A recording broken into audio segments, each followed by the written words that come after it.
Como era uma consulta médica na Idade Média? Nada agradável.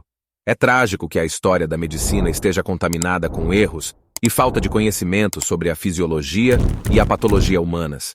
Mas nós evoluímos através de tentativa e erro, e agora percorremos um longo caminho no campo da medicina.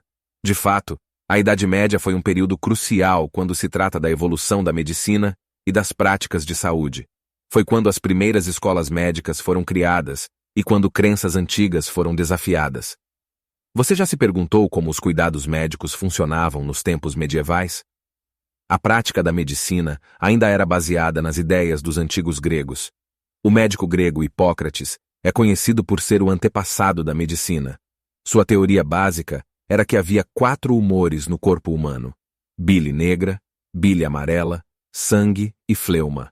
E cada humor tinha qualidades diferentes: quente, frio, úmido e seco. Os 4 humores também refletiam elementos naturais: fogo, água, terra e ar, bem como as 4 estações. O papel da medicina era essencialmente equilibrar esses humores, pois um desequilíbrio causaria doenças. Nos tempos medievais, essa crença ainda estava presente. Práticas médicas pagãs governaram a Europa. Remédios pagãos e populares, principalmente com base em plantas medicinais, eram comuns em toda a Europa. O cristianismo passou a absorver muitas dessas práticas quando se espalhou por todo o continente. Monges cristãos eram os novos médicos. Os mosteiros tornaram-se centros de estudo e conhecimento, onde as plantas medicinais eram cultivadas e os licores eram fabricados. Cuidar dos doentes era uma parte essencial da caridade cristã. A assistência médica universal era a norma. Mosteiros e abadias acolhiam pessoas doentes de todas as esferas da vida. A prática derivava de antigas clínicas gregas e romanas. A saúde pública era levada em conta. Até então, o isolamento e as quarentenas eram uma prática comum. Pessoas que sofriam de certas doenças, a hanseníase, por exemplo, mais conhecida como lepra, eram isoladas da comunidade em geral. Galeno. O cirurgião e filósofo grego do século II, Galeno, influenciou fortemente a prática medicinal nos tempos medievais. No entanto, como a dissecação de seres humanos não era permitida, todo o seu conhecimento e teorias sobre a anatomia humana eram baseados em animais. Galeno acreditava que o coração era vermelho porque a alma, que era a fonte de toda a emoção, residia nele. A teoria de Galeno evoluiu para a crença de que a alma era dividida em 3 partes: o racional, que residia no cérebro, o espiritual, que residia no coração, e a alma que controlava as funções corporais, que residia no fígado. Cirurgiões na Idade Média. Galeno também era um cirurgião talentoso, e a maioria dos cirurgiões medievais usava seus textos sobreviventes como guias. No entanto, a cirurgia só começou a ser ensinada formalmente a partir do século XII. É surpreendente o fato desses cirurgiões treinados em medicina terem uma posição muito baixa na hierarquia da profissão médica.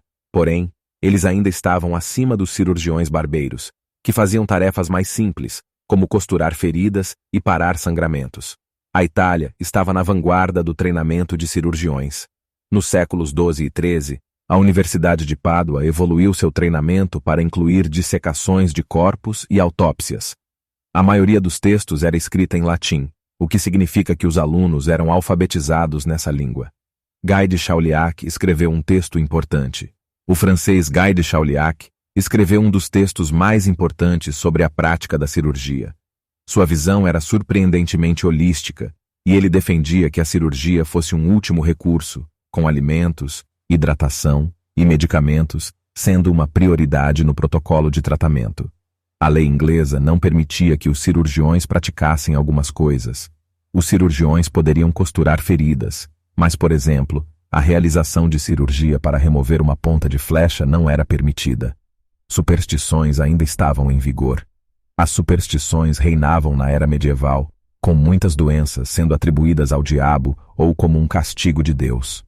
Uma condição muito estranha na qual os médicos anglo-saxões acreditavam era conhecida como elf shot, ou tiro de elfo. Essa doença surgia quando as vítimas eram, supostamente, acertadas com flechas invisíveis por elfos invisíveis. Sintomas como dores de cabeça e dores nas articulações eram frequentemente atribuídos ao elf shot. A aplicação de pasta de folhas de tanaceto que tem forma de seta, era muitas vezes a cura proposta. Quanto à prevenção, um amuleto visível era recomendado para dissuadir os elfos. Doutrina das assinaturas. Os cristãos seguiam o texto de herbalismo, Doutrina das Assinaturas, para fazer seus remédios. Acreditava-se que as plantas traziam pistas sobre o que poderiam tratar. Por exemplo, as folhas porosas da erva de São João eram boas para erupções cutâneas. As licenças médicas surgiram na Idade Média. Licenças para praticar medicina surgiram nos tempos medievais. A maioria das escolas médicas, que levava 5 anos para ser concluída, só aceitava estudantes com um mestrado anterior em artes e com bons conhecimentos de latim e grego. Feridas eram comuns. Vinagre ou salmoura eram comumente usados para limpar feridas. Os ricos podiam ter acesso à mirra. Yarrow, uma mistura de óleo essencial de milefólio com óleo de semente de romã, também era usado para tratar feridas. Porém, no final, sem saneamento adequado e sem antibióticos, muitos machucados acabavam infectados, levando a consequências graves, como gangrena e até a morte. A hierarquia médica tomou forma na Idade Média.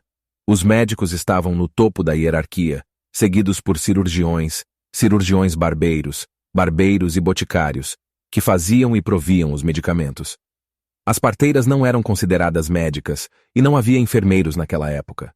Os médicos iam até as pessoas, quer dizer, eles iam nas casas das pessoas ricas. Os médicos eram chamados quando alguém estava doente ou ferido. Não existia medicina preventiva. Exame médico. Os exames geralmente envolviam medição do pulso, verificação da temperatura corporal em busca de sinais de febre e exame do xixi do paciente. Cor, cheiro e sabor eram analisados. O tratamento de queimaduras evoluiu durante os tempos medievais. Assim como as feridas, as queimaduras também eram bastante comuns na Idade Média. Os médicos muitas vezes aplicavam pomadas e emplastros para manter a pele úmida. Estes eram muitas vezes feitos com vinagre, óleos de ervas, óleo de rosas, ovos e ópio. Amputações eram realizadas.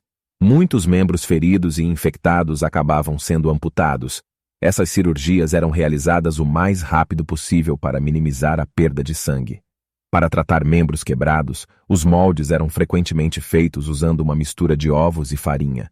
Eles eram duros o suficiente para manter o membro no lugar, mas não fortes o suficiente para suportar o peso da pessoa.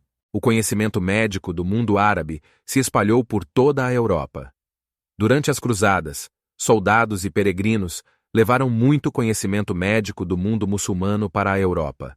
Muhammad ibn Zakaria al-Razi.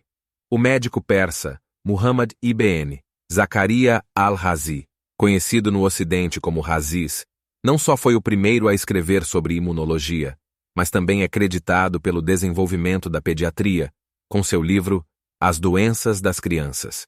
Ele também foi o primeiro médico a reconhecer a febre como um mecanismo de defesa na presença de infecção. Abu al-Hussein ibn Sina. O médico e filósofo islâmico Abu al-Hussein ibn Sina, que ficou conhecido na Europa como Avicena, é o autor do Cânone da Medicina. O texto contém informações sobre a preparação e o teste de medicamentos. Ele defendia a pureza dos ingredientes e o que mais tarde ficou conhecido como ensaios clínicos. Ibn al-Nafis. O polímata islâmico Ibn al-Nafis é conhecido por descrever a circulação de sangue no corpo humano, através do coração e dos pulmões, contradizendo a teoria de Galeno de que o sangue fluía do fígado. A astrologia também era uma grande parte da prática médica medieval. Os corpos celestes eram associados a partes do corpo. O Sol, por exemplo, era associado ao coração. Os signos do zodíaco também influenciavam no diagnóstico, dependendo de onde a lua estava quando os sintomas apareceram.